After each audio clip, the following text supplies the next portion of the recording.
Milaza Osy manaiky izay mety ho endrika fanohitohinana ny filaminam-bahoaka sy fanokorotanana ny mpitandro ny filaminana ka manamafy ny asa fampandriana fahalemana eto Antananarivo manoloana ny fihetsiketsehana noho ny fahatapahan-jiro matetika eto an-drenivohitra sy ny manodidina naneho ny aiainy ny mpitandro ny filaminana ny amin'ny fisian'ny finiavana anankirotana anatin'ireny fihetsiketsehana ireny ny komandin'ny zandarmaria-pirenena ny jeneraly Rakotomalala Andriatahiana Jean Herbert nanteriny fa raha ny angom-baovao voaray mpitandro ny filaminana dia misy ny olona manankirotana ary mety ho vokarama mihitsy anankirotana amin'ireny fihetsiketsehana ireny.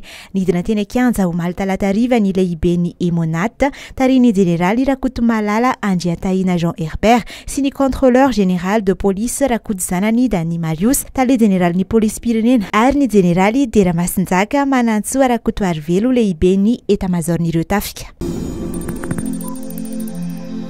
Raha ny vokatra vonjimaika dia norumbahany Donald Trump ny fifidianana filoham-pirenena ao Etazonia. Mpifidy lehibe miisa 770 no efa azo n'ity kandida republikanina ity izay efa mihoatra ny 700 ilaina mba hahalany azy. 420 kosa no azo ny kandida demokraty Kamala Harris. Isan'ireo filoham-panjakana efa niarahaba ny Donald Trump sahady moa ny filoha Andry Rajoelina ny maso ivoan'ny Etazonia eto amintsika dia efa nanambara ny maraina teo fa tsy hiova ny fifandraisan'ny Etazonia sy Madagasikara na iza lany filoham-pirenena Amerikana na iza mbola vonina trany i Etazonia hoy izy hitazona ny soatoavina amin'ny fifandraisana diplomatika maneran-tany. Nanolotra vola mitetina 10 alina sy irahetsy sy 9 tapitrisa yuan na 4 lavitrisa ariary ny fanjakana sinoa ho fanatanterahina ny tetikasa fampitaovana ny hémodialyse eto Madagasikara. Tontosa Androany Alarobia teny Anosy ny fanaovan-tsinia ny fifanarahana teo amin'ny fanjakana malagasy izay nosoloany Rafaravavy Tafika Rasata minisitra ny raharaham-bahiny tena sy Jipin maso ivoan'ny Repoblika entim-bahoaka ny Sina eto Madagasikara. Tafiditra ao anatin'io lelavola io ny sarapitaterana ireo fitaovana ireo sy ireo aba rehetra mila aloha raha ny fanazavan'ny ministeran'ny raharaham-bahiny dia entina hanatsarana ny fitsaboana ho an'ireo tratran'ny faharerahan'ny voa ity tetikasa ity mandray anjara amin'ny fanenana ny sarany tokony aloha amin'ny fitsaboanan'ny voa ny fisian'ireo fitaovana ireo ary koa entina namafy ny fahaiza-manaon'ireo teknisiana malagasy amin'ny fikojakojana sy fitantanana izany.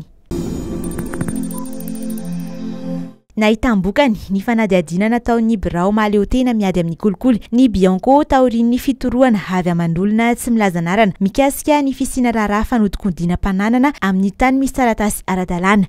Olona enina ahitana mpiasam-panjakana ambony ao amin'ny fitantanana ny fananan-tany sy sampandraharahany fandrefesa-tany. Ao ihany koa ny mpandrindra teo aloha sy mpiara-miasa aminy no voasaringotra tamin'ity tambazotra ity. Tany iray ao Amandrosoa ao Ankadikely lafy no lasibatry ny tambazotra ary lafiny ray milary arary tamin'ny taona 2024 izany. Natolotra ny fitsarana tamin'ny alatsinainy 4 novambra teo ireo voaroroy ka fanodikodinana fananan'olon-tsotra fanodikodinana antotan-taratasy-panjakana kolikoly ary fanampara-pahefana no iampangana azy ireo. No tanana Amponjavonjimaika ao Antanimora ireo olona enina ireo miandry ny hitsarana azy ireo.